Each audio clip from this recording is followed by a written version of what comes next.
Okay. So, ang ating paksa ay resist the devil kapag ang kabutihan ay nasusubok. Sabi sa James 4 verse 7, therefore, submit to God. Resist the devil, and he will flee from you. Ilan nga ba ang porsyento ng kabutihan natin sa katawan, isip, at espiritu? Walang eksaktong bilang. Dahil ang katotohanan, tayong lahat ay tao. May kahinaan, may tukso, at may limitasyon. Ang tanong ay, hindi kung kaya ba nating makihalubilo, kundi kung kaya ba nating manatiling hindi nakukorap ang ating good morals at good character. Kung iniisip natin na matatag tayo, na kaya natin pumasok sa isang samahan na puno ng maling impluensya, nang hindi naapektuhan, sige, go. Ngunit dapat malinaw, hindi ito pagyayabang, kundi pananagutan. Dahil kung nagkamali tayo ng tansya, hindi ang mundo ang magbabago, tayo ang mababago.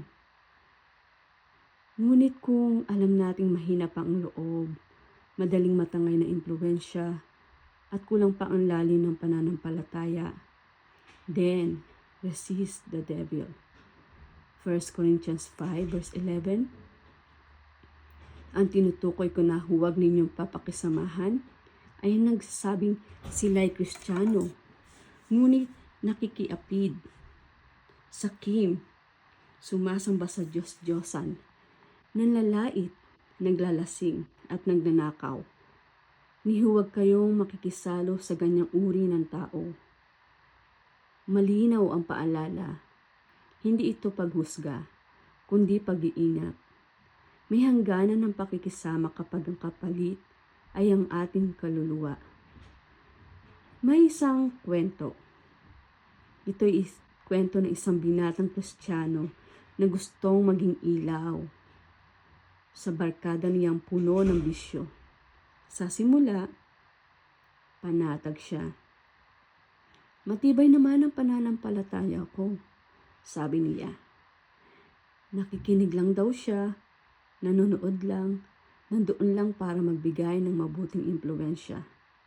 Ngunit sa paglipas ng panahon, ang nakikinig lang ay nagiging nakikisabay, at ang nanonood lang ay naging sumasali.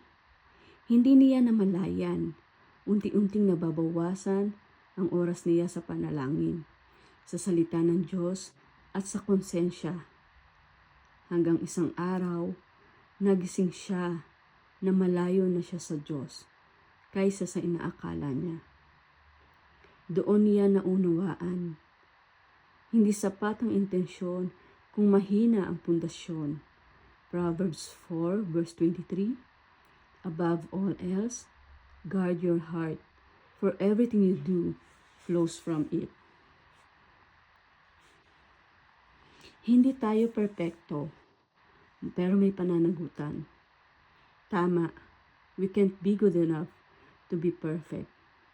Kahit ang mga santo ay dating makasalanan, ngunit sila'y naging banal, hindi dahil sa lakas ng loob lamang, kundi dahil sa pananampalataya at karakter na mas malakas kaysa sa impluensya ng kasamaan. Romans 12 verse 21, do not be overcome by evil, but overcome evil with good. Kung may mahalagang dagdag, kung kaya mong daigin ang masama sa pamamagitan ng mabuti, gawin mo. Pero kung hindi pa kaya, dahil tayo tao, may pisikal na katawan, nadadapa at nagkakasala, mas mainam na lumayo muna. Hindi ito kahinaan, ito ay karunungan.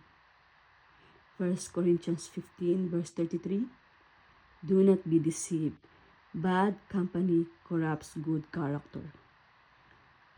Kapag mababa pa ang porsyento ng ating spiritual na katatagan, kapag mahina pa ang impluwensya ng Espiritu Santo sa atin, iwasan ng mga zombies, yaong mga patay sa espiritu na maaring humilas sa ating pababa. Palakasin muna ang pananampalataya, patibayin ng karakter, paigtingin ang relasyon sa Diyos. At kapag dumating ang panahon na matatag ka na, doon ka magiging tunay na ilaw, hindi kandilang nauupo sa hangin, kundi ilaw na hindi kayang patayin ng dilim. Submit to God, resist the devil, and he will flee. Maraming salamat. Ito ay isang paalala lamang para sa ating mga sa ating kapwa. Okay, maraming salamat at God bless.